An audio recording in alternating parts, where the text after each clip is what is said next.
avoka nanga Yesu Yoleyo nelakanga Ofanda pembeni ya papa Okata makambo nanga. Que Dieu bénisse toute l'assemblée. Amen. Je voudrais vous souhaiter bon appétit. Amen. Parce que je suis assuré que l'Éternel vous fera grâce cet après-midi. Amen. D'abord, je voudrais remercier mon bien-aimé de frère Jean qui m'a invité pour que nous puissions ensemble partager la parole. Vous savez, un jour, Philippe a dit à Jésus, montre-nous le Père, cela nous suffit. Moi, j'ai toujours cru que quand un prédicateur se tient devant le peuple, ce n'est que pour que Christ soit glorifié. Donc, nous n'allons pas nous mettre au-devant de vous pour que vous puissiez nous connaître. Si tu veux qu'on fasse de plus amples connaissances, nous pouvons nous voir après les cultes, nous allons parler. Mais lorsque nous prenons la chair, c'est pour que le mystère du royaume soit annoncé. Amen. Et je crois que c'est à cela que le Seigneur vous a appelé ce soir. Parce qu'en sortant d'ici, il faut que vous allez dire à quelqu'un que j'ai rencontré cet homme de Galilée. Celui dont il est attesté, jamais homme n'a parlé comme cet homme. Alléluia. Je ne parle pas de moi, je parle de Jésus. Est-ce que vous comprenez ce que j'ai dit? Parce que la Bible dit qu'un jour, les pharisiens ont délégué les gens pour aller arrêter Jésus. C'était la mission. Ils se sont donc déplacés pour pouvoir l'arrêter, mais ils ont commis l'erreur de prêter l'oreille pour l'écouter. Parce que celui qui parlait, c'était le créateur des choses visibles et invisibles. Amen. Celui qui dit est la chose. Alors, ces gens ont écouté. Ils ont oublié d'arrêter Jésus. Alors, ils sont rentrés, on leur posait la question, mais vous ne l'avez pas arrêté. Ils ont dit non. Jamais homme n'a parlé comme cet homme. Donc, quand le Seigneur parle, il faut que le peuple comprenne et qu'il saisisse. Amen. Mais vous savez, comme nous avons introduit aujourd'hui, pour que demain, nous puissions atterrir, parce que demain nous allons atterrir, et demain nous prierons pour des cas. Des gens qui ont des problèmes qui ne finissent pas, des maladies incurables, nous sommes certifiés que Dieu est capable de guérir. Amen. Amen. Parce que c'est Dieu qui a créé l'homme, c'est lui qui connaît l'organisme de l'homme. Là où les hommes se sont limités, Dieu est capable d'aller au-delà. Mais aujourd'hui, nous allons juste introduire notre enseignement.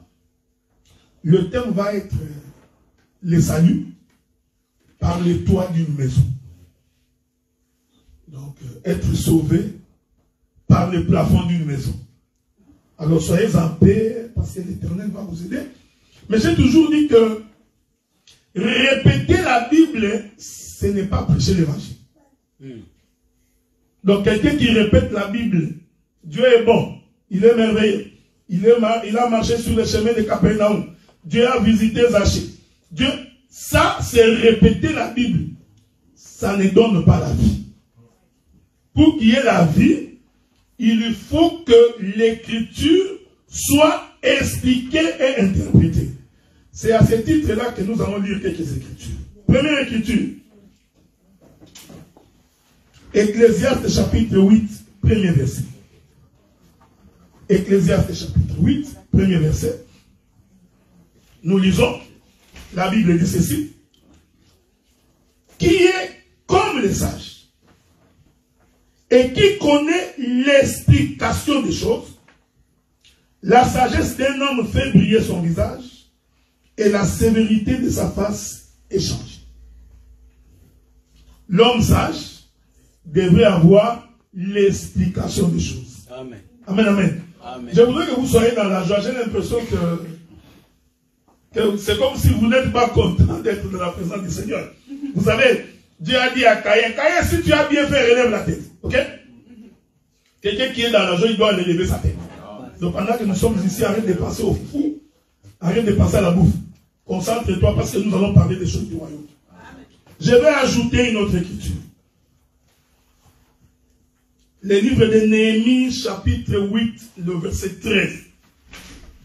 Je donne ces écritures pour que vous compreniez que quand l'écriture n'est pas expliquée, ce n'est pas la parole de Dieu. Néhémie chapitre 8, verset 13. Les seconds jours, les chefs de famille de tout le peuple, les sacrificateurs et les lévites s'assemblèrent auprès d'Exras, le scribe. Exras ici, ce n'est pas une femme, c'est un homme. Ok? Toi, quand tu entends Exras, tu dis pas c'est une femme. Non, c'est un homme. S'assemblèrent auprès d'Exras, le scribe, pour entendre l'explication des paroles de la loi. Vous voyez? Donc vous avez d'abord ce que Dieu a dit, mais cela ne suffit pas. Il faut avoir l'explication de ce que Dieu a écrit. Je vais vous ajouter une autre écriture. C'est toujours important. Quand vous prenez Genèse chapitre 40, verset 5, la Bible dit, pendant une même nuit, les chansons et les panetiers du roi d'Égypte, qui étaient enfermés dans la prison, eurent tous les deux un songe, chacun le sien, pouvant recevoir une explication distincte. Je répète, lire la Bible, ce n'est pas mauvais. Mais quand l'écriture n'est pas expliquée, alors tu n'as pas encore compris les choses de Dieu. Voilà pourquoi l'Éternel Dieu a établi ce qu'on appelle le ministre de la parole, pour que le ministre de la parole soit capable d'expliquer l'écriture. Est-ce que vous voyez? Donc Dieu, c'est là où j'insiste pour dire, il n'appartient pas à tout le monde d'expliquer l'écriture. Tu peux bien lire ta Bible, comprendre le français. J'ai toujours dit que même la Bible ne se comprend pas en français. Amen. Parce que la Bible est un langage du ciel. Il faut que tu sois capable de comprendre les langages du ciel. Amen. Parce que si ce n'était que question de français, alors Macron serait le premier à aller au ciel. Parce qu'il maîtrise le français mieux que moi. Malheureusement, comprendre les choses de Dieu, c'est saisir la pensée de l'écriture. Jésus a dit aux pharisiens, pourquoi ne comprenez-vous pas mon langage? Cependant, Jésus parlait araméen. Donc, ces gens-là écoutaient Jésus dans leur langue, mais Jésus leur a dit non. Ici, le problème, c'est de comprendre les langages. Est-ce que vous me suivez? C'est ce qui va nous différencier de beaucoup d'églises, de beaucoup de communautés. Parce que Dieu nous fait grâce de saisir la pensée de l'écriture. J'ajoute une dernière écriture pour une meilleure compréhension dans le livre de Daniel. Daniel chapitre 2, le verset 4 et le verset 5. L'écriture dit, les Chaldéens répondirent au roi en langue araméenne. Ô roi, vis éternellement, dis les songes à tes serviteurs et nous en donnerons l'explication. Le roi reprit. La parole est dite aux Chaldéens. La chose m'a échappé. Si vous ne me faites pas connaître les songes et son explication, vous serez mis en pièces. Vos maisons seront réduites en un tas d'immondices. Prenons toujours Daniel chapitre 2. Écoutez, le verset 16. Daniel s'est rendu vers le roi, les pria de lui accorder du temps pour donner au roi l'explication. Maintenant, regardez le verset 25. Arjoc conduisit promptement Daniel devant le roi, lui parla ainsi. J'ai trouvé parmi les captifs de Juda un homme qui donnera l'explication au roi. Maintenant, le verset 29 et le verset 30, c'est là que je vais finir. « 28. Mais, ça c'est Daniel qui répond.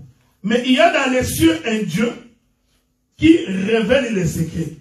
qui a fait connaître au roi Nabuchodonosor ce qui arrivera dans la suite des temps.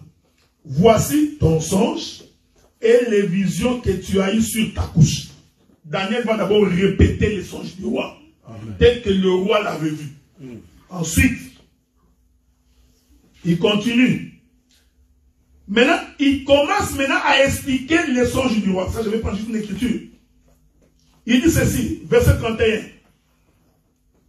Il dit, non, verset 30. Si c'est ce qui m'a été révélé, ce n'est point qu'il y ait en moi une sagesse supérieure à celle de tous les vivants. Ici, Daniel fait comprendre que s'il lui doit donner l'explication, ce n'est pas que Daniel est spécial. Cela ne veut pas dire que nous, les prédicateurs, nous sommes spéciaux. Est-ce que vous comprenez? Nous n'allons pas prendre de l'ascendance sur le peuple. Nous ne venons pas pour démontrer que nous sommes exceptionnels. Un ministre de Dieu ne vient pas pour démontrer que tout le monde ne connaît pas, il n'y a que moi. Non. Daniel a dit ceci. Daniel répète ça, il dit, ce n'est pas parce que moi je suis spécial que j'ai la révélation de ces choses. Mais c'est tout simplement parce que Dieu nous a fait grâce de nous faire comprendre les mystères cachés.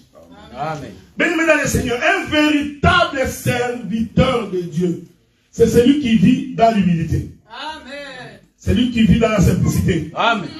Écoutez frère, vous allez me supporter pendant ces 2 jours. Quand un prédicateur se tient du haut de la chaîne et commence à se vanter de ses exploits, il faut les chasser. Amen. Quand il est ici pour démontrer que lui, il a été en Angola, il est passé par Gabon, Côte d'Ivoire, tu vois, c'est moi qui ai établi tel, c'est moi qui ai fait ceci. Un prédicateur comme ça, il ne faut pas avoir honte de lui dire, comme tu n'as rien à dire, quitte la chaîne. Parce que les sacrificateurs, quand ils prenaient l'animal de sacrifice, c'était tout simplement pour que l'animal soit déchiré et que le peuple soit sauvé. Donc le sacrificateur, son couteau, ne servait à rien d'autre qu'à couper l'animal. Est-ce que vous me suivez? Le couteau des sacrificateurs, ce n'était pas pour tuer son frère. Donc un prédicateur ne prend pas les Écritures pour tuer son propre frère. Ça, c'est l'esprit qui était en Pierre. Il marche avec Jésus, mais toujours avec un couteau. Les jours où on vient arrêter Jésus, sort le couteau, il coupe l'oreille de quelqu'un. Donc, les ministères, je ferai en sorte que vous puissiez m'aimer et m'aimer beaucoup.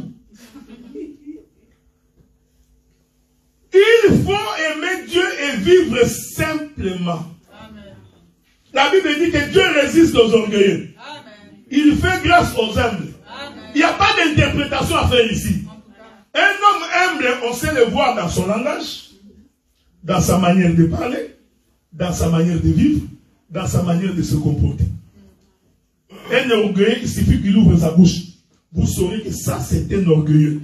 L'orgueilleux, c'est celui qui se vante de lui-même. Je suis le plus grand ministre plus que tout le monde. Tu vois, dans toute l'Europe ici, il n'y a que moi qui suis le véritable docteur. C'est un procédé rempli de mauvais esprits. Il faut délivrer un tel homme. Et nous ne nous servons pas de la chair pour rendre des comptes à des individus. Non. Si tu prends la chair, il faut que tu viennes pour annoncer les choses du royaume. C'est pourquoi Philippe avait dit à Jésus, montre-nous les pères, cela nous suffit. Amen. Voir les pères suffit pour que le peuple soit sauvé. Est-ce que vous me suivez? Hein? Amen. Alors notre texte de base va être dans le livre de Marc chapitre 2. Je veux que vous notiez parce que nous sommes en train de marcher. Le livre de Marc chapitre 2. Il faut me suivre avec beaucoup d'attention. Parce que c'est sur base de cela que l'Éternel Dieu te fera grâce demain pour que ton problème soit résolu et que ta maladie soit guérie. Amen. La Bible dit que Marc chapitre 2, Jésus arrive dans une ville et en arrivant là-bas, il va entrer dans une maison.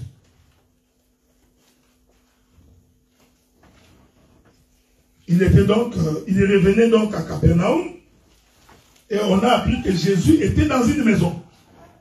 Je vais d'abord répéter le songe avant l'explication. Et la Bible dit que là où Jésus était, un grand nombre de gens venaient s'assembler. Il y avait beaucoup de gens. De telle sorte que l'entrée était devenu difficile. Que Dieu vous bénisse. Bien-aimés dans le Seigneur, dans la vie de tout enfant de Dieu, il y aura toujours des gens qui vont t'empêcher de voir Jésus. Il y en aura toujours. Il y aura toujours des gens qui te combattront pour que tu ne voies pas la main de Dieu. J'ai pris le Seigneur que tu ne sois pas parmi les nombres de ceux qui combattent le frère. Quand tu entends quelqu'un parler le mal de son frère, comprends que c'est son ennemi. Quand tu entends quelqu'un ne dire que le mal de sa sœur, comprends que cet homme ici n'a pas reçu la visitation de Dieu. Je répète ça, frère.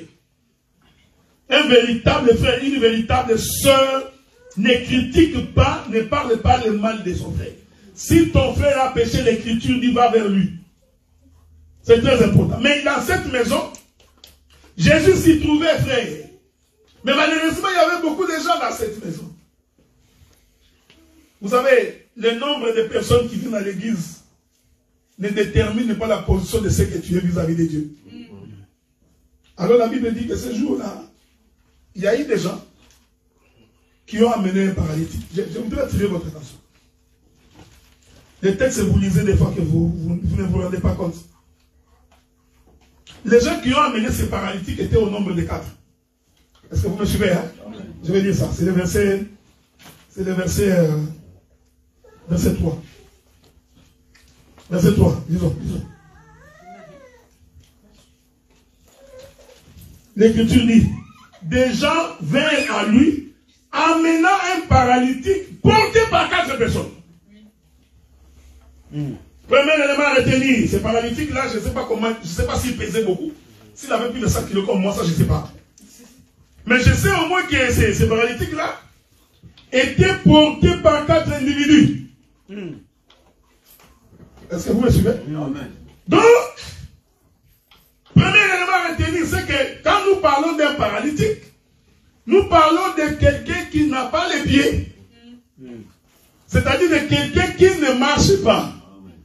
Or, le paralytique, en d'autres termes, c'est celui qui est stationnaire. Mais cet homme ici paralytique, qui était stationnaire, est donc porté par 4 individus.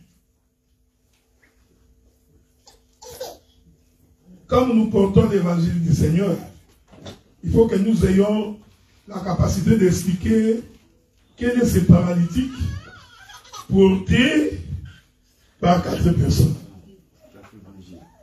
Est-ce que vous voyez ça, frère? Amen. Que Dieu te bénisse. Amen. Parce que les aigles sont en train de voler. Amen. Et ils arrivent.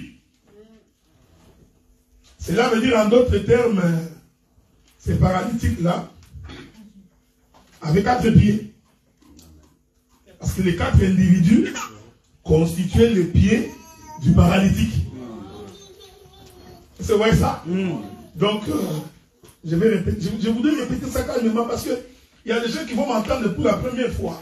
Alors j'essaie de faire un effort pour que la connaissance ne puisse pas t'échapper. Parce que si je vais vite, tu auras des difficultés pour me saisir.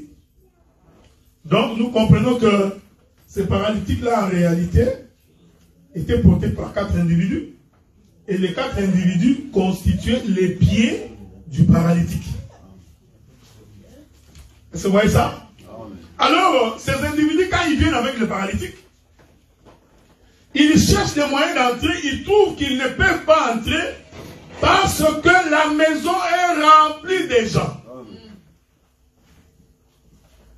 Donc, la présence, j'aime ça, la présence de ces hommes, de tout ce monde-là, faisait en sorte que le paralytique ne puisse pas entrer dans la maison.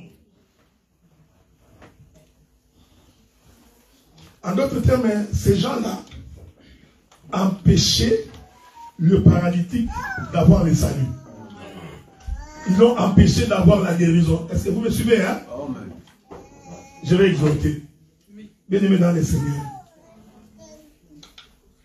Quand Dieu veut te justifier, quand Dieu veut t'élever, quand Dieu veut te faire du bien, n'oublie pas ce que je t'ai dit. il y aura toujours des gens qui se mettront sur ton chemin pour t'empêcher d'accéder à la bénédiction de Dieu. C'est pourquoi Dieu avait dit aux enfants d'Israël de se souvenir de ce que Amalek les avait fait. Il dit, souviens-toi que quand tu es sorti de l'Égypte, quand tu voulais t'avancer vers le trône de Dieu, quand tu t'en allais vers Canaan, Amalek est sorti pendant le moment de tes faiblesses. Et Amalek t'a combattu. Et l'esprit d'Amalek, c'est cet esprit qui combat l'œuvre de Dieu. Nous devrions, nous prédicateurs, être pour vous une source de bénédiction. Notre présence doit en principe alimenter la vie de Christ auprès du peuple. Alors si nous prédicateurs, nous devenons pour vous un obstacle ou un frein, comprenez que l'esprit d'Amalek est au milieu de vous.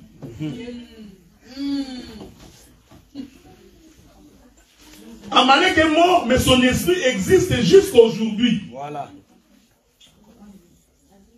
L'esprit qui te décourage pour venir prier. L'esprit qui te décourage pour venir écouter la parole. Cet esprit qui te dit, oh, t'inquiète pas, ils sont toujours comme ça, ces gens qui prient. Dans tous les cas, ça fait des années que nous attendons que Jésus revienne. Ils ne reviennent pas. Même du temps de Noé, les gens ont dit ça. Il n'y a rien de nouveau sur la terre. Les gens du temps de Noé ont dit, non, dans cette contrée ici, il ne pleut pas. Mais un jour, la pluie est tombée. Je voudrais vous rassurer que Jésus reviendra faire. Ne vous en faites pas. Jésus, il va revenir. Si tu as l'œil pour lire les signes des temps, tu verras que Jésus va revenir parce que la Russie est en train de pousser tous les pays européens à entrer dans l'Union européenne. Il y a des gens qui pensent que c'est gratuit. Hein? Finlande qui ne voulait pas entrer va rentrer bientôt. La Suède va rentrer.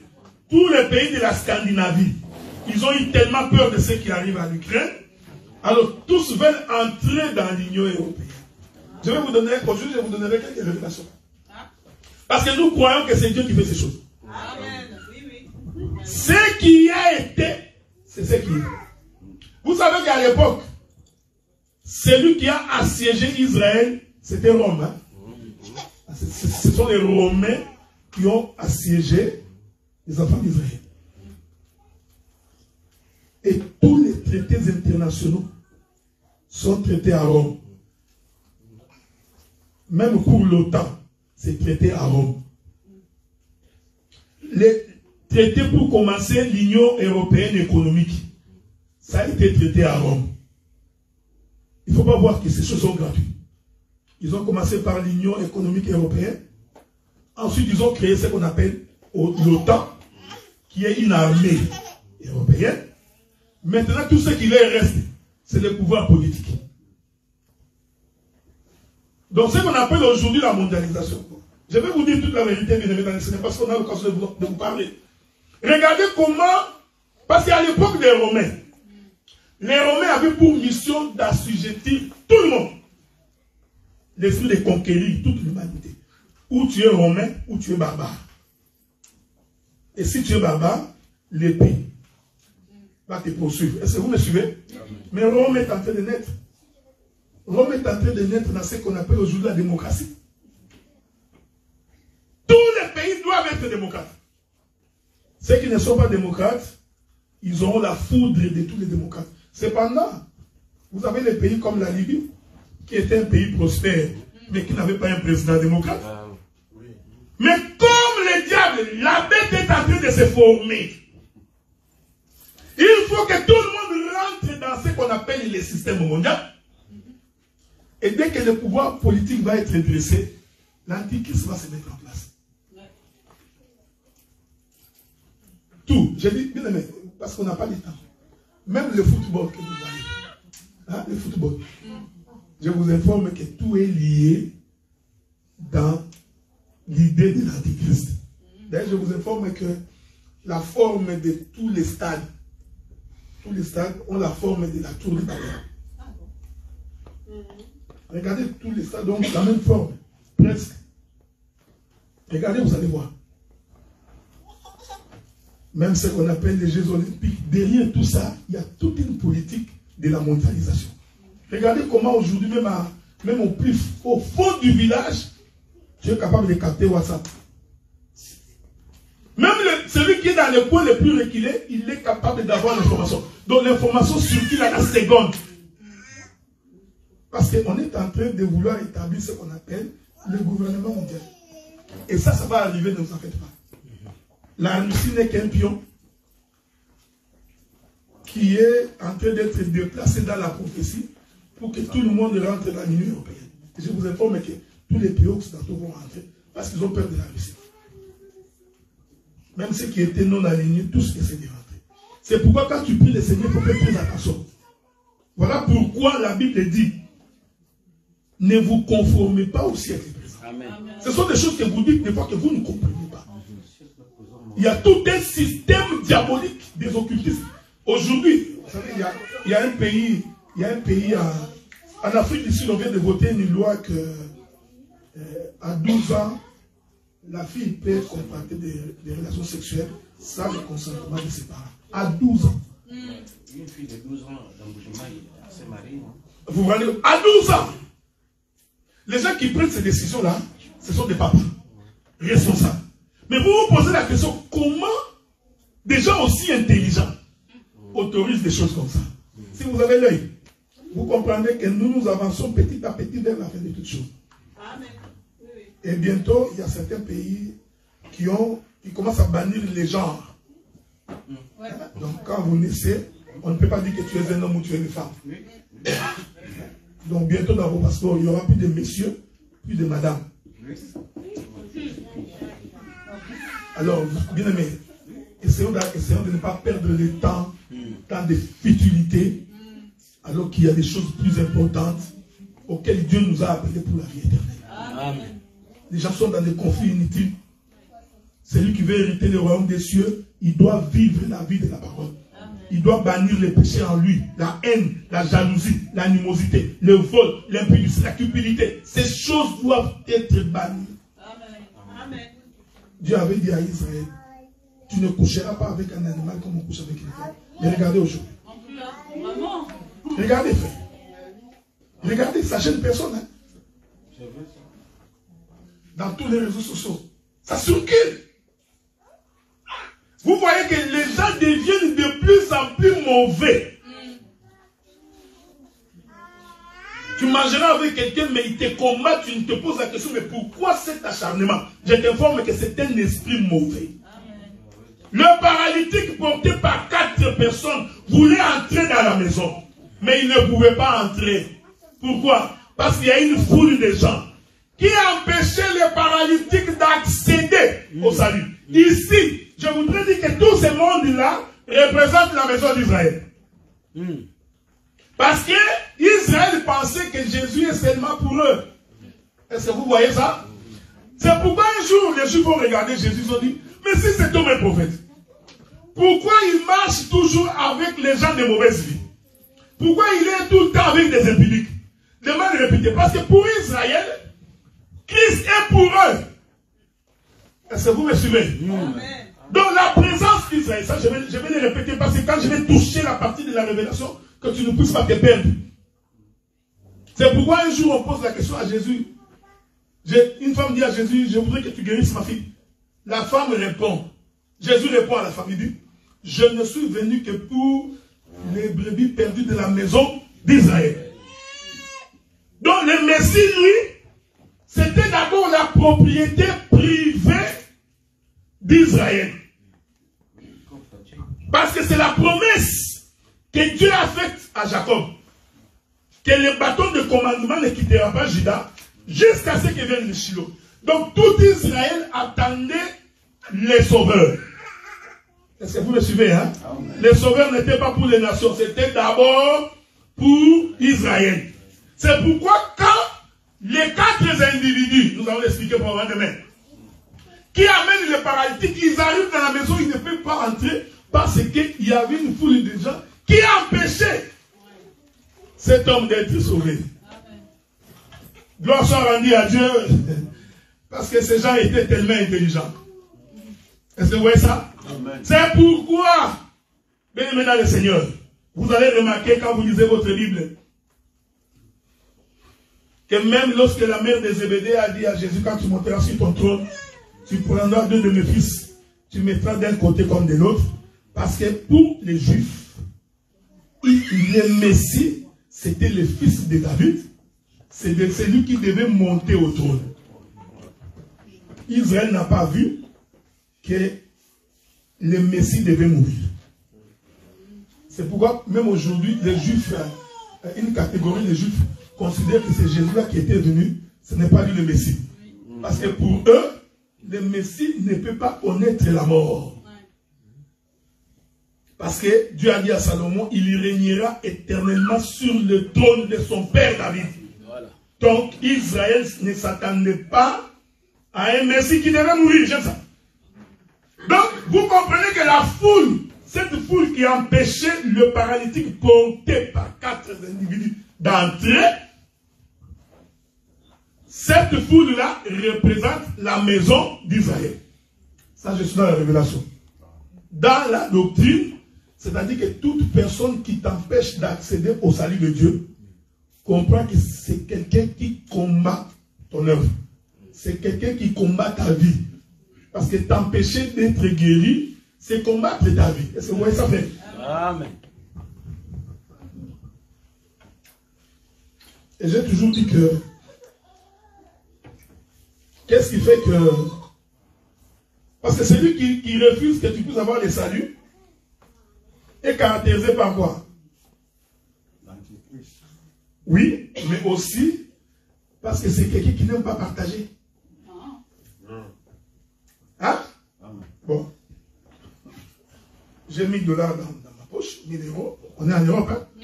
Donc 1000 €, je m'excuse, 1000 $, 1000 €.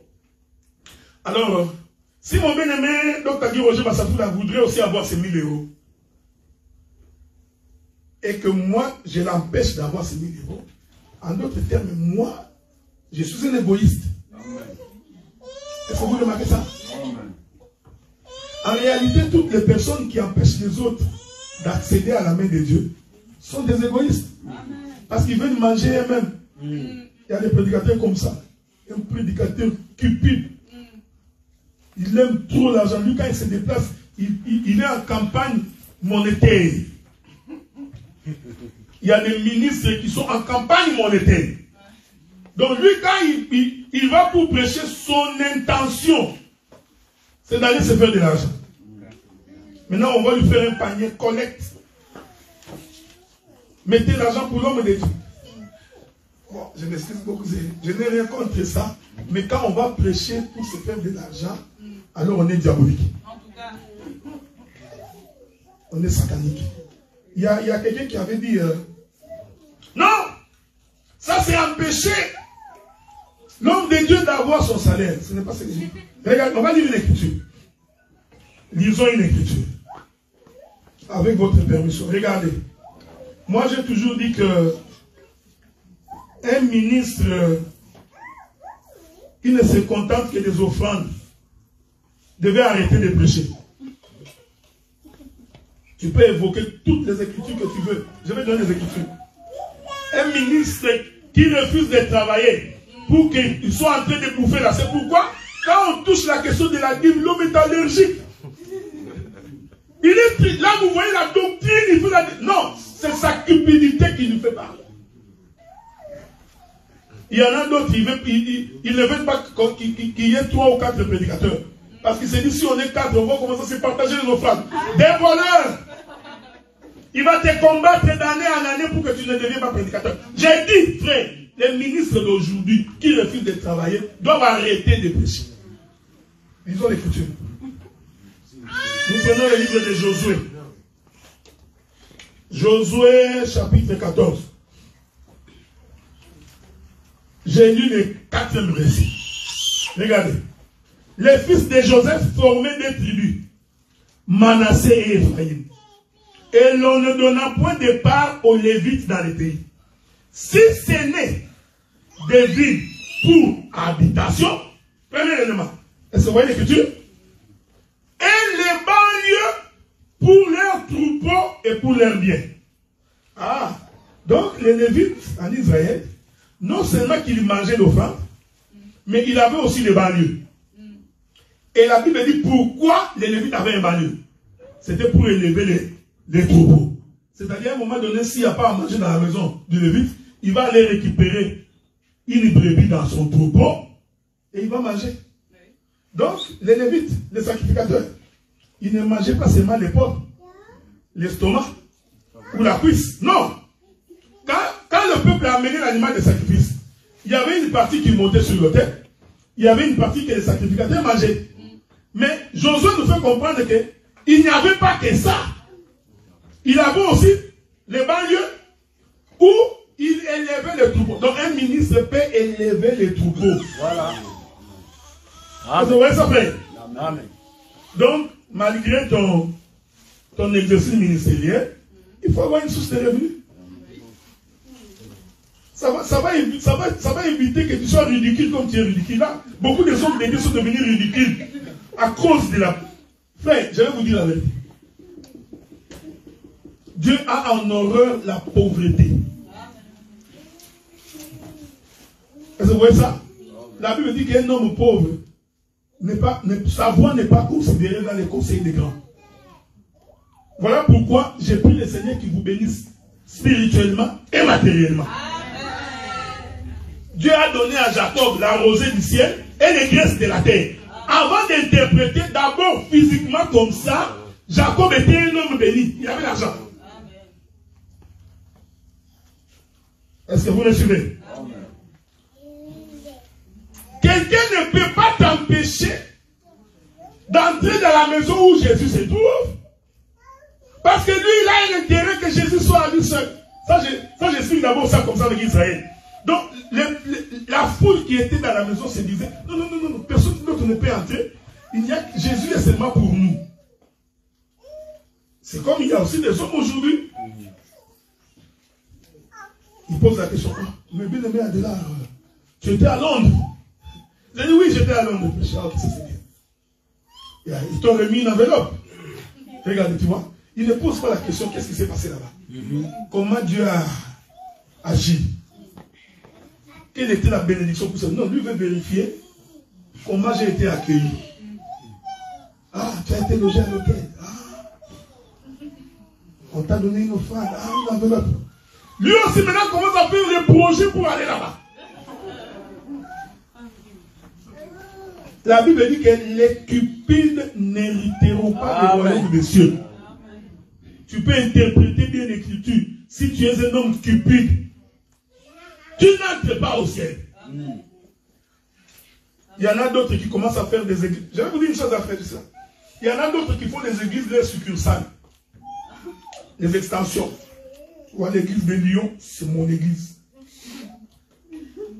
C'est comme je suis venu ici, à la Gérard au Canada, et j'ai dit, tu vois, l'église de Dijon, c'est mon église. Et il y a des gens qui sont malhonnêtes, hein. Il y en a d'autres, il reçoit un coup de fil aux Philippines. Un frère appelle. Avec WhatsApp, on peut t'appeler les Philippines. Hein? Moi, j'ai des gens qui m'appellent de partout d'ailleurs. Un frère qui appelle aux Philippines. Oh, bien aimé docteur, comment ça va? Nous sommes bénis par tes prédications. Blablabla. Que Dieu soit loué. Après, moi, j'ai dit non, j'ai une église aux Philippines. Non! Non! Parce que pour lui, dès qu'il a 2-3 frères dans une contrée, c'est une occasion pour commencer à demander l'argent. Lui, quand il arrive ici, frère, je vous ai dit, comme Paul l'a dit, je ne suis venu chercher rien d'autre auprès de vous que connaître Christ. Donc moi, je ne suis pas venu ici pour prendre vos numéros de téléphone, pour commencer à appeler après, ou envoyez-moi l'argent.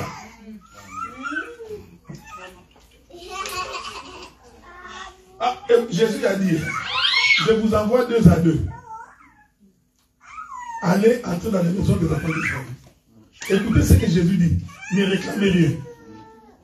Mais ce qu'on vous donnera, prenez. Vous voyez, ne réclamez rien. Un bon ministre ne réclame rien. Amen. Même si on te donne 5 €, tu bénis le Seigneur. Amen. Tu verras un homme. Ah, frère, tous ces efforts. Ah, toi tu as fait des efforts pour qu'on te paye l'argent. Cette frère s'est moqué de moi. Hein? Moi je me suis déplacé. Je me paye mon billet d'avion. Il me donne 50 €. Des voleurs, des gens qui n'hériteront pas le royaume. Amen. Et je vous dis, frère, nous n'allons jamais fermer nos bouches pour parler de ces choses. L'église n'est pas une boutique de quelqu'un. Et nous ne servons pas Dieu pour nous remplir les poches.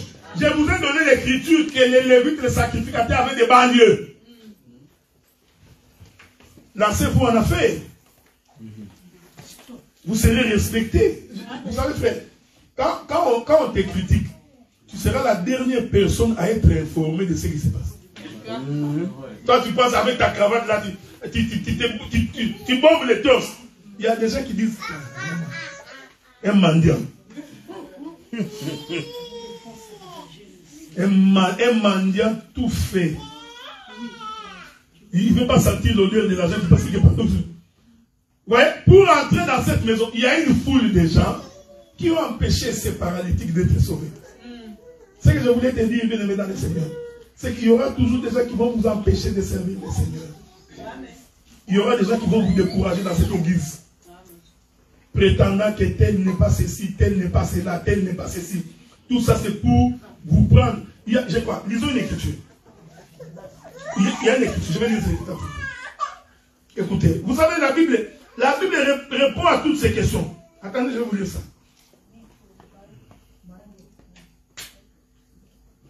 Souffrez, hein? Je vais trouver cette écriture-là. J'espère pouvoir. C'est Pierre qui dit ça.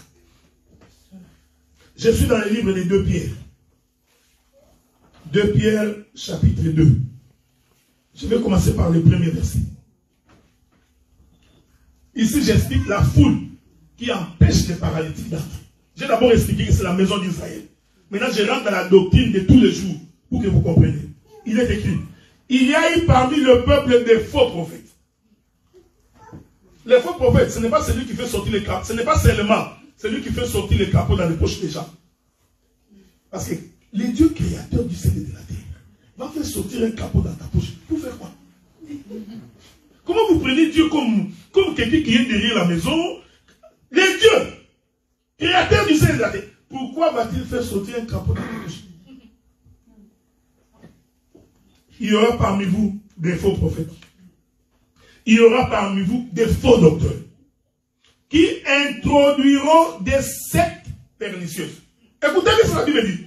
C'est pourquoi moi j'ai toujours dit, c'est lui qui dit que, tu vois, ça c'est mon église, c'est ma lignée, ça ce sont mes petits, ça c'est... Donc, ces gens-là sont possédés par de mauvais esprits. Non, tu vois, tu ne peux pas aller là-bas parce que c'est moi. Tu vois, ça paraît bien, mais c'est le culte des Caïens. Écoutez ce que Pierre dit. Il dit ceci. Qui introduiront des sectes pernicieuses, qui régnant les maîtres qui les a rachetés, attireront sur eux une ruine soudaine. Plusieurs les suivront dans leur dissolution, et la voix de la vérité sera calomniée à cause d'eux. Écoutez ce que Pierre dit. Verset 3. Par cupidité. Voilà. Il commence à expliquer comment ces choses peuvent arriver.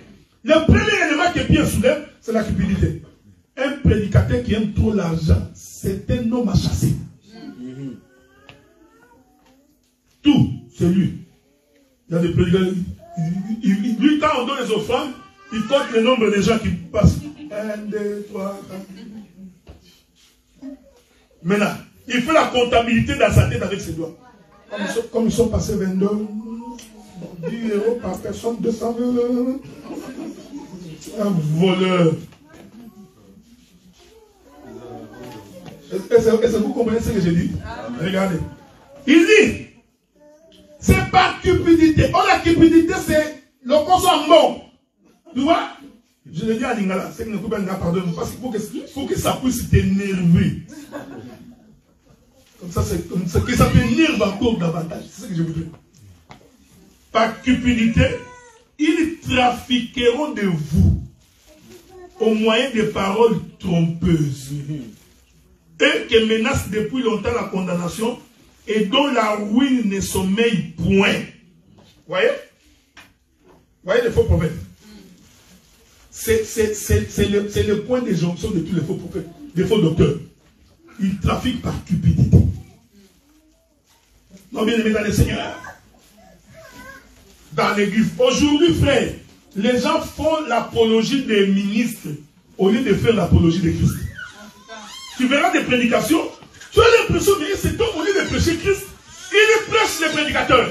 L'homme de Dieu, il ne faut pas toucher, il faut donner à l'homme de Dieu. Le ministre, il a droit d'autorité sur le peuple, le ministre. Donc, tout tourne autour du ministre. Une telle prédication, l'intention est diabolique.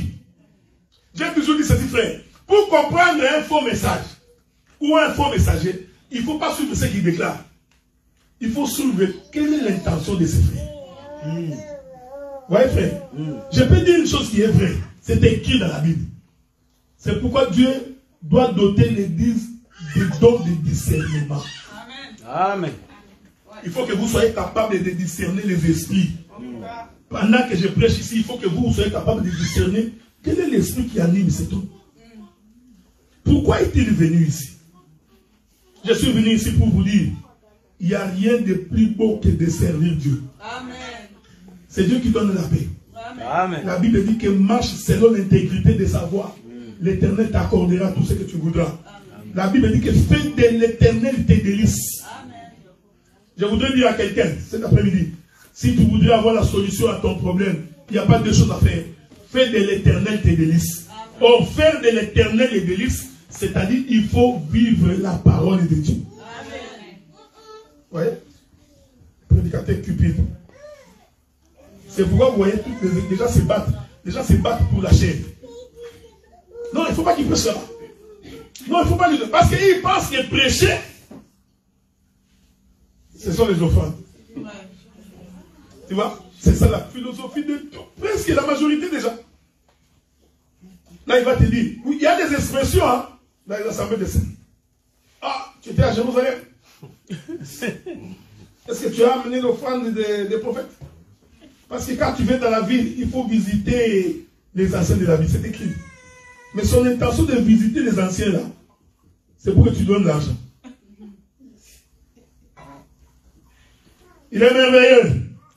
Israël a empêché les paralytiques d'obtenir le salut. Donc nous comprenons que le paralytique, lui, il n'était pas Israël.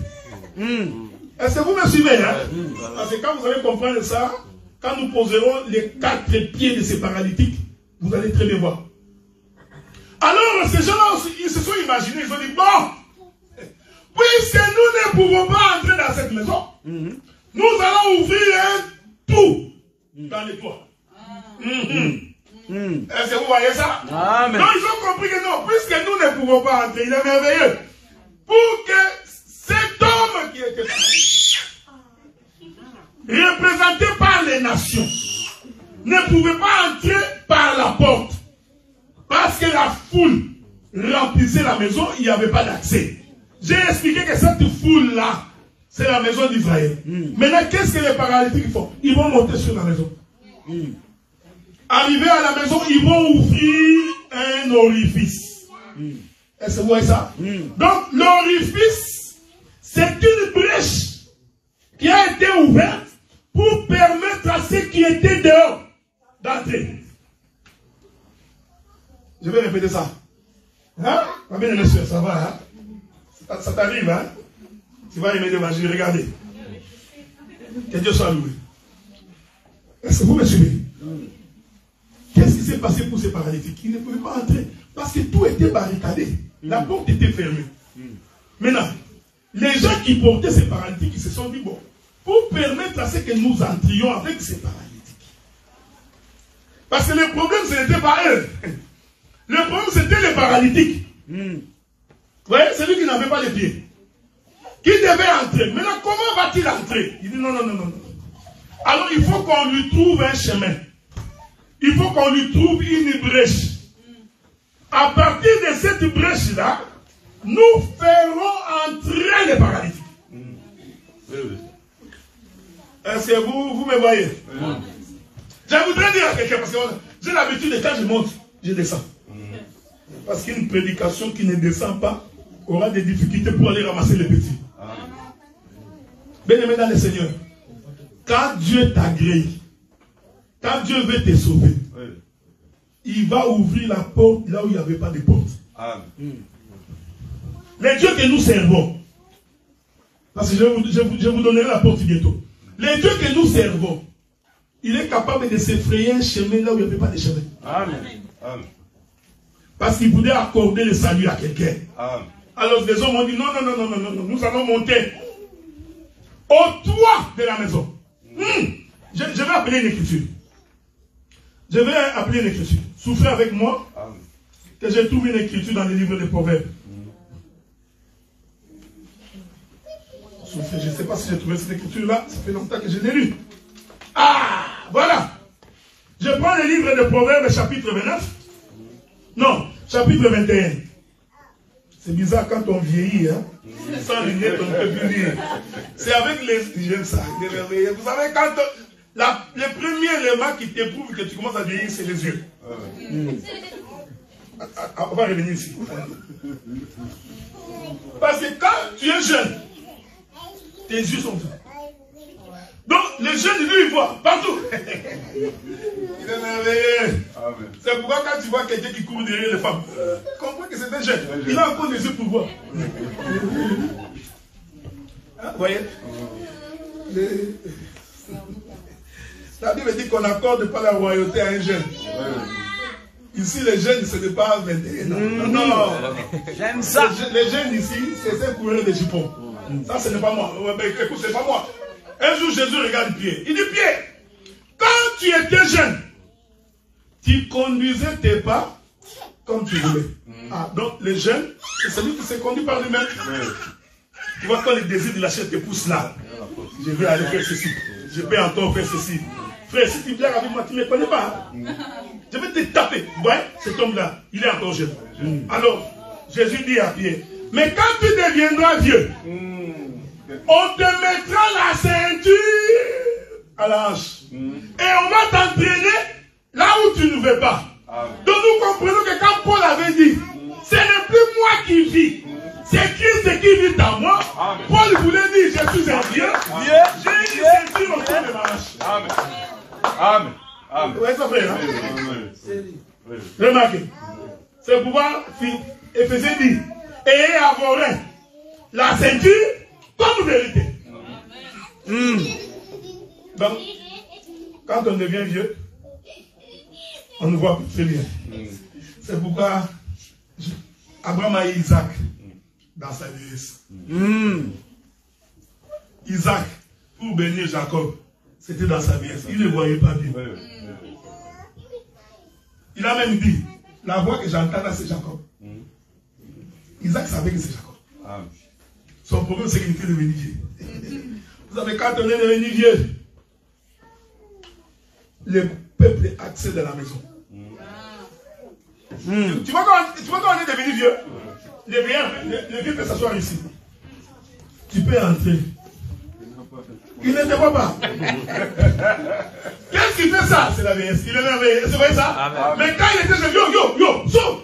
Mais quand il est vieux, il est merveilleux. C'est pourquoi sur la croix, bien aimé dans le Seigneur, Jésus était devenu vieux. Amen. La mort de Jésus, c'était sa vieillesse. Amen. Comme il était devenu vieux, maintenant nous qui étions étrangers, nous qui ne pouvions pas entrer au temps de la loi, la vieillesse de Jésus nous a donné accès. Est-ce que vous voyez ça? Bon, maintenant que vous avez saisi, vous allez maintenant comprendre que les trous, les trous là qu'on a ouverts sur le toit de la maison, c'était la croix. Bon, je vais essayer de...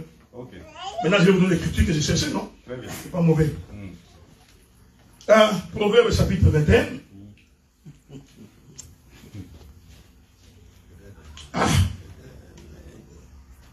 Il est réveillé.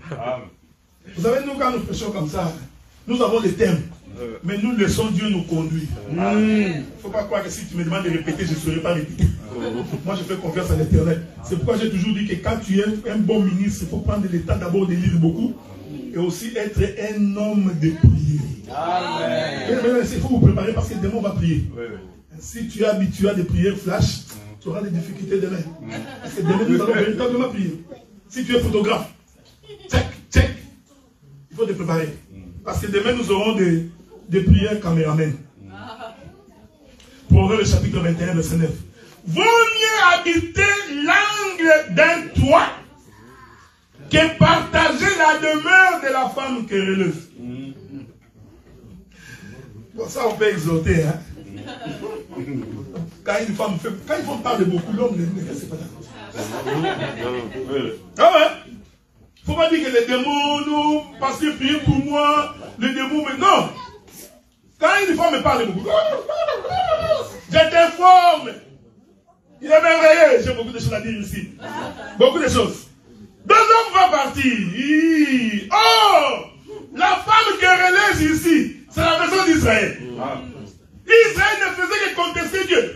Tout le temps, Dieu envoie les prophètes, Israël le fils. Il envoie Habakkuk, Israël le fils. Il tue les prophètes. Vous voyez, c'est la femme querelleuse. Ah! Alors Jésus dit, bon, puisque tu es une femme querelleuse, tu ne peux pas habiter. Il est venu chez les siens ne l'ont pas reçu. Il va se tourner ailleurs. C'est quoi ça? Mais dans l'écriture dit ici, il faut habiter l'angle du toit d'une maison. C'est ce que Salomon a vu. Donc Salomon, tout en regardant la maison, il avait vu que dans cette maison, il y a une femme querelleuse.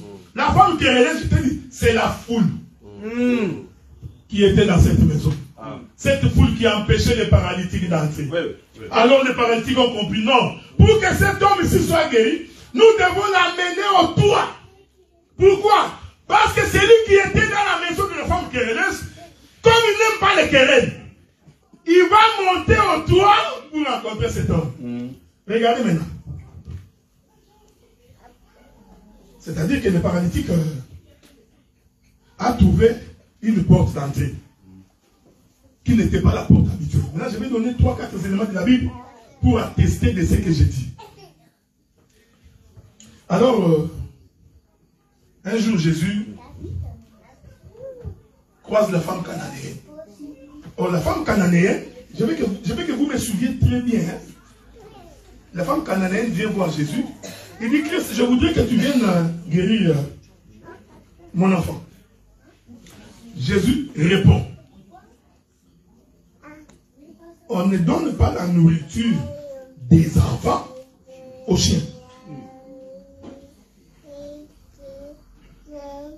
Jésus voulait dire, les enfants ici, c'est Israël. On ne peut donc pas prendre la nourriture d'Israël, donner aux chiens. Or, cette femme-là était une étrangère. En d'autres termes, les chiens sont des étrangers. Ça, ce n'est pas les Français. Parce que si je dis que tu es un chien, tu vas te fâcher. Ça, c'est sûr. Surtout quand tu es africain. Et qu'on te dit que tu es un chien, tu te fâches. Les blancs, ça passe encore. Parce que les blancs, même quand ils voient un chien, cute. Même quand le chien est vilain, cute. Oh, il est beau, mignon, mignon. Oh. Maintenant, quand Jésus dit à cette femme, on ne donne pas la nourriture. Je veux que vous me suiviez bien. J'explique là le toit de la maison. On ne donne pas la nourriture des enfants aux chiens. La femme répond, je sais néanmoins que les miettes tombent de la table du maître. Non. Jésus ne lui avait pas dit qu'on ne donne pas les pains aux chiens. Jésus avait dit on ne donne pas la nourriture des enfants aux chiens. Donc la femme a compris que la nourriture, c'est le pain. Est-ce que vous me suivez? Alors maintenant, il dit à Jésus, je sais que nous, les chiens, nous ne mangeons pas le pain. Nous mangeons les miettes du pain. Il est merveilleux. Vous voyez? Oh, dans les lieux saints, il y avait 12 pains sur la table. Mais la femme dit, nous mangeons, mais pas les pains en entier. Nous mangeons les miettes du pain. Or, pour avoir les miettes du pain, il faut briser le pain. Est-ce que vous me suivez? Parce que si on ne brise pas le pain, il n'y a pas de miettes. Alors, le jour de sa mort, Jésus prend le pain. Il dit, ceci est mon corps. Je le donne pour vous. Mais il ne finit pas là. La Bible dit, avant de donner, il rompit le pain. Donc, Jésus prophétisait sur sa propre mort. Or, quand Jésus prophétisait, prophétise sur sa propre mort, c'est pour que les miettes qui tombent, que nous les étrangers, que nous puissions manger. Est-ce que vous me suivez, hein? Amen. Tu étais un étranger aux promesses de Dieu. Paul dit que nous n'avions pas le droit de citer dans ces choses. Les choses que nous prêchons aujourd'hui n'étaient pas pour nous. C'était pour Israël.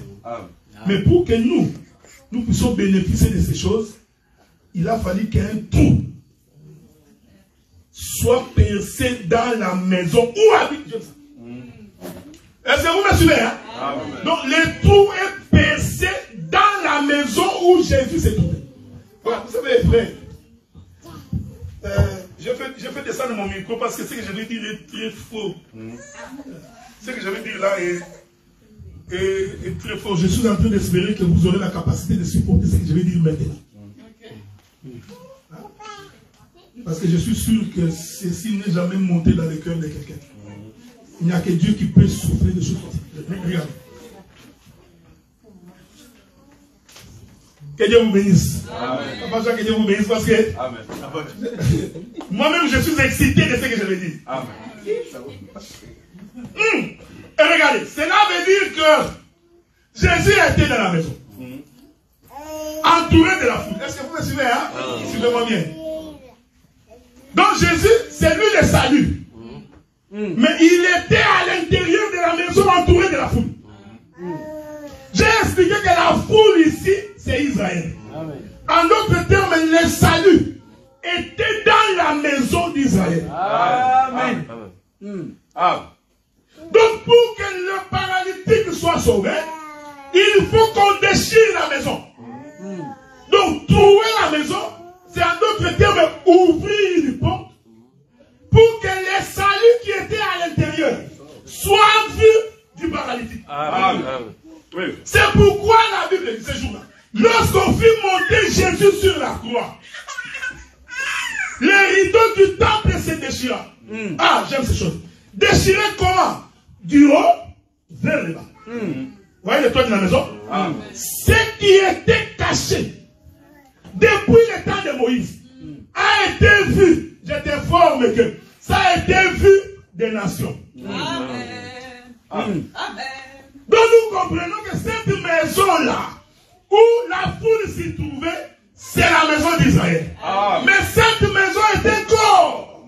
Et le corps doit être déchiré pour que ce qui était à l'intérieur soit vu. C'est pourquoi, quand Dieu regarde Adam, il dit, il n'est pas bon que l'homme soit seul. Qu'est-ce que Dieu avait vu? Dieu avait vu le salut dans le corps d'Adam.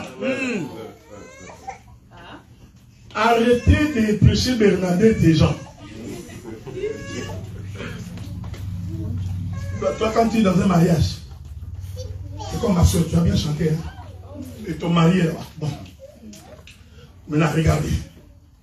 Bien aimé dans le Seigneur, nous célébrons les mariages du frère et de la sœur. Le frère et la sœur, c'est la côte du frère. C'est faux. Okay? La femme n'a jamais été la côte d'un homme physique. Frère, ça c'est faux. Parce que même si on prend un frère, on ouvre ses côtes, il n'y a pas une côte de il faut arrêter de prêcher comme ça. On vous encourage seulement. Mais vous n'êtes pas un. Vous êtes deux. D'ailleurs, il y a une femme qui est ici, son mari est resté à la maison. Donc si vous étiez un, ils seraient ici tous les deux. Est-ce que vous me suivez? Amen. Donc quand Dieu regarde Adam c'était toute une maison. J'aime ça. Mais à l'intérieur de cette maison, il y avait l'os. Et c'est cet os-là qui est le salut de l'humanité. C'est cet os-là qui était dans Adam qui forme l'église. Est-ce que vous me suivez? Amen. Sans l'os, et vous ne serez pas créés. Hein? Donc, je vais dire ça autrement. Parce que vous savez, quand Dieu a créé Adam, qu'est-ce que Dieu a, quand il a créé Ève, vous savez ce que Dieu a fait, non? La Bible dit que Dieu prit la côte il a recouvert de la chair. C'est ce que l'Écriture dit. Maintenant, nous allons aider les enfants avec une pédagogie plus simple. Cela veut dire que la chair de Ève était déjà, mais il lui manquait l'os pour avoir la forme. Vous voyez ça? Donc il a fallu l'os pour que Ève ait la forme. Donc sans l'os qui a été tiré d'Adam, Ève n'existerait pas.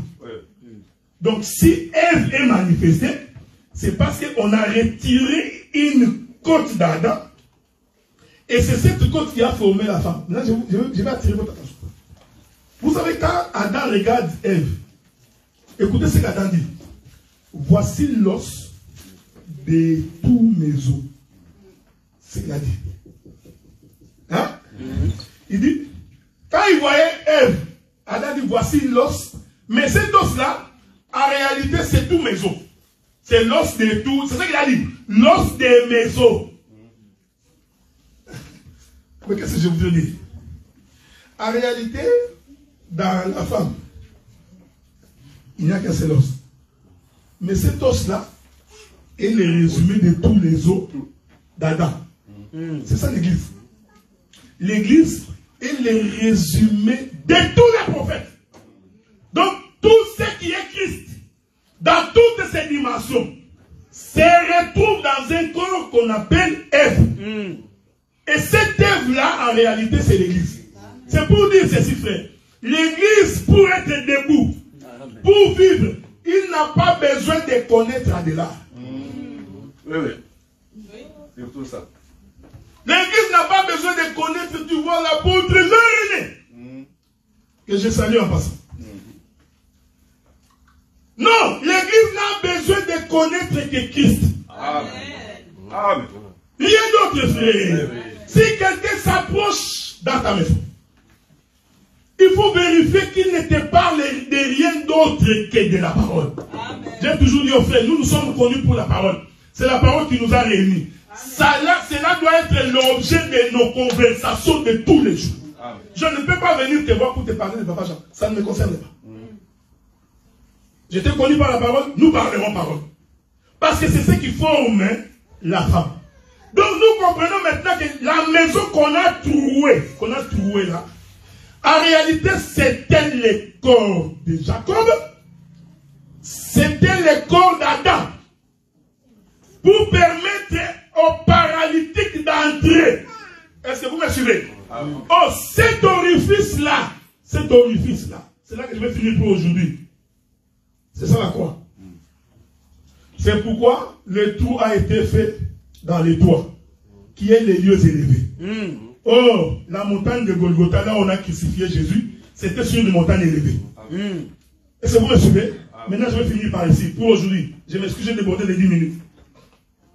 Alors un jour, ouais, même les exemples sont dans la Bible. Je n'ai pas besoin de dire que j'étais en Norvège. Dieu a fait ceci. Non. Frère, j'ai toujours dit aux frères, moi j'ai toujours refusé de prêcher les dieux des autres.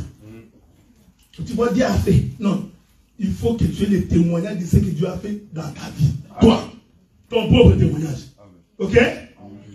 Alors Moïse va dire à Dieu, Éternel Dieu, fais-moi voir ta gloire. Ça, c'est la prière de Moïse. Cependant, Dieu va répondre à Moïse. Personne ne peut voir ma face et vivre. Moïse n'a pas demandé la face. Moïse a demandé la gloire. Dieu interprète la gloire. Dieu veut dire, non, la gloire veut dire ma face. Parce que la face de Dieu, c'est la lumière. Tu vois, je suis le frère Adina. Pour que tu me connaisses bien, il faut que tu me voies de face. Donc ma partie lumière, c'est cette partie ici. Mais si tu viens par derrière, tu ne me connaîtras pas. Parce que là, tu ne me vois que des dos. Vous voyez, frère? Donc, mon dos, c'est les ténèbres. Ma face, c'est la lumière. C'est pourquoi l'Écriture dit, quand Dieu a frappé l'Égypte de ténèbres, la colonne était d'un côté lumière, de l'autre côté ténèbres. La partie ténèbres ici, c'est le dos de Dieu. La partie lumière ici, c'est sa face. C'est pourquoi David avait dit, Éternel Dieu, ne me cache pas ta face. Parce que si tu me caches ta face, je suis dans les ténèbres. Donc la colonne, c'est tout un homme qui a une face et qui a un dos. Amen. Oui. Alléluia. C'est pourquoi la femme qui avait la perte de sang, quand elle est venue pour toucher Jésus, l'Écriture dit qu'elle est venue par derrière. Donc elle est venue par les dos. Là, il n'avait pas encore vu Jésus. Mais pour être guéri, la Bible dit que Jésus se retourne pour regarder la face. Que la face de Dieu t'illumine, frère. Amen. Que Dieu éclaire tes voies. Que tu marches dans la sainteté de Dieu. Amen. Aimez le Seigneur. Moïse dit, Père, je voudrais voir ta gloire. Dieu dit, l'homme ne peut pas voir ma face et vivre. Alors je vais t'aider. Parce qu'il y a une façon pour voir. Il est merveilleux. Il dit ceci. Ici, j'explique les trous. Ouais, frère, j'explique les trous qui a été fait au toit de la maison. Alors Dieu va dire à Moïse, toi Moïse, tu vas te tenir au creux du rocher. Bon, écoutez. Vous savez que Dieu a dit à Myriam et à Aaron, il a dit, s'il y aura un prophète parmi vous, c'est par des visions et par des songes que je l'ai parlé. Mais Moïse, je parle avec lui face à face, comme on parle avec un ami. Donc c'est que Moïse voyait la face de Dieu. Mais pourquoi Moïse va encore demander à voir la face de Dieu? Vous voyez? Donc il y a deux choses qui se passent. Mais Dieu dit, c'est là que je vais finir, Moïse, tu vas te tenir au creux du rocher. Que Dieu vous bénisse. Amen. Ma soeur, que Dieu te bénisse. Ça va? C'est bon. On se verra demain aussi, hein? C'est bon. Je voulais me rassurer que tu es mon invité demain. Regardez. Pour qu'il y ait un creux dans un rocher, il faut frapper les rochers. Bien aimé. Parce que ça, c'est un rocher. Le creux, c'est comme un trou. Donc, pour que Moïse se tienne au creux du rocher, il faut que le rocher soit frappé. Ce que je voudrais dire ici, que l'Éternel a eu le temps de frapper le rocher jusqu'à trouver un trou pour permettre à Moïse de venir. Amen. Ici, frère, c'est Moïse là qui vient entrer dans le creux du rocher, c'est lui le paralytique. Amen. Amen. Amen. C'est Moïse là. C'est lui le paralytique. Parce que demain je vais expliquer pourquoi il est porté par quatre. Hein? Je vous en faites pas.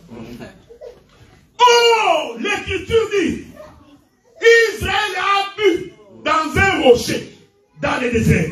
Ces rochers-là, c'est Christ. Donc nous comprenons que là où Moïse vient entrer dans un creux, c'est Christ, ces rochers-là, c'est Christ. Mais le rocher doit être frappé. Si le rocher n'est pas frappé, il n'y a pas de trou. Il n'y a pas de trou. Vous voyez ça après? Alors, l'Écriture dit quiconque éloigne le fouet de son fils, les haït. Quiconque frappe le fils, il aime. Faites attention, si tu frappes ton fils, tu vas aller en prison. Ne veux pas dire que non, tu vois les docteurs avaient dit l'amour, c'est frapper. Faites attention, ça c'est Dieu qui parle de lui-même. Dieu parle de son propre amour. Amen. Dieu, quand il aime, il frappe le fils. Le fils dont il frappe ici, c'est Jésus. Amen. Amen. C'est pourquoi Jésus a prié dans le jardin de Gethsemane. Il dit, Père, si ça ne dépendait que de moi. Parce qu'il a vu comment on va les frapper. Hein? Il dit, Père, si ça ne dépendait que de moi, éloigne-moi cette coup. Mais toutefois, que ta volonté soit faite. Quelle était ta volonté? Le fils doit être frappé. Parce que si le fils n'est pas frappé, il n'y a pas de trou pour le paralytique. Si la maison n'est pas trouée, le paralytique ne peut pas entrer. Si Adam n'est pas troué, l'église ne peut pas vivre. Donc nous comprenons, bien aimé le Seigneur, quand Jésus monte sur la croix, c'était toute une maison. Alors, quand la maison est montée sur la croix, il fallait trouver un trou pour que le peuple soit sauvé. Alors un soldat romain vient avec sa lance. J'ai toujours aimé la manière dont Matthieu, Marc et Luc et Jacques décrivent cette histoire. ils disent que l'homme est venu, il a regardé les premiers. Il était déjà mort. Jésus était au milieu. Un homme normal, il aurait dû regarder les deuxièmes et regarder les troisièmes. Mais lisez votre Bible. Il regarde les premiers. Il saute l'homme du milieu. Quand il a regardé les premiers, il lui rompt ses os pour que le sang coule. C'est tout un sacerdoce. Il va voir les deuxièmes. Lui aussi n'était pas encore mort. Il voit les autres. Il voit d'abord les deux avant de venir voir les derniers. Hein? C'est pourquoi nous disons, frère, quand nous parlons des choses du royaume, à la loi et au témoignage, nous regardons d'abord la loi et le témoignage avant de venir vérifier Christ. Amen. Amen. C'est tout ça. Ne va pas, tu vérifies la loi. Directement, tu viens chez Christ. Non. Nous prêchons l'évangile des déserts. Donc, tu regardes les premiers, oublie Jésus. Va d'abord regarder aussi les déserts. Alors, tu reviendras vers Jésus pour conclure. Si on observe les prophètes et que l'on observe les apôtres, alors nous pouvons avoir Christ. Il revient comme ça. Il trouve que Christ est déjà mort, mais il se pose un problème, il n'y a pas de tout. Or, quand le sang n'est pas versé, la vie est au-delà du corps. Donc Jésus était encore vivant. Ça, je vais te scandaliser un peu. C'est pas moi. La Bible dit que tant que le sang est dans un corps, le corps est encore vivant. Donc pour que le corps meure, il faut que le sang qui est à l'intérieur sorte. Parce que la vie se trouve dans le sang. Donc ici, je voudrais dire de façon prophétique que quand ces soldats a vu Jésus, en réalité, Jésus n'était pas encore mort. Pourquoi? Parce que son sang était encore à l'intérieur de son corps. Autant que le sang est dans un corps, les chiens ne peuvent pas boire du sang. Bon, pour que les chiens boivent du sang, il faut que le corps soit déchiré. Alors, les soldats romains récupèrent sa lance. Opération césarienne. Parce que je t'informe que Jésus a accouché avec césarienne. Il ouvre le côté. Écoutez ce que la Bible dit. L'homme qui a vu, il a vu l'eau et le sang. Je vous pose la question. Qui avait vu? La Bible dit tout simplement que l'homme qui a vu, il a vu l'eau et le sang. Or, si quelqu'un se blesse, on ne peut pas voir l'eau et le sang séparés. À moins que ce soit une plaie infectée. Mais quand tu es blessé, on ne voit que le sang. Mais celui-là, celui qui a vu celui-ci, il a dit, moi, j'ai vu l'eau et le sang. Matthieu n'était pas là-bas. Quand Jésus mourait. Marc n'était pas là-bas. Luc aussi n'était pas là-bas. Ah, Jean était là. Donc il n'y a que des prophètes qui peuvent voir ce qui s'est passé sur la croix. Oh, bien aimé dans le Seigneur. Quand on perce le côté de Jésus, c'est ça les trous qui va nous permettre d'avoir le salut. Amen. Ça, ces trous-là, Seigneur. Ça, cette mort-là. Aucun de nous ne serait réuni en ces lieux ici pour célébrer le nom du Seigneur. Amen. Que l'Éternel vous bénisse. Amen. Que l'Éternel vous bénisse. Amen.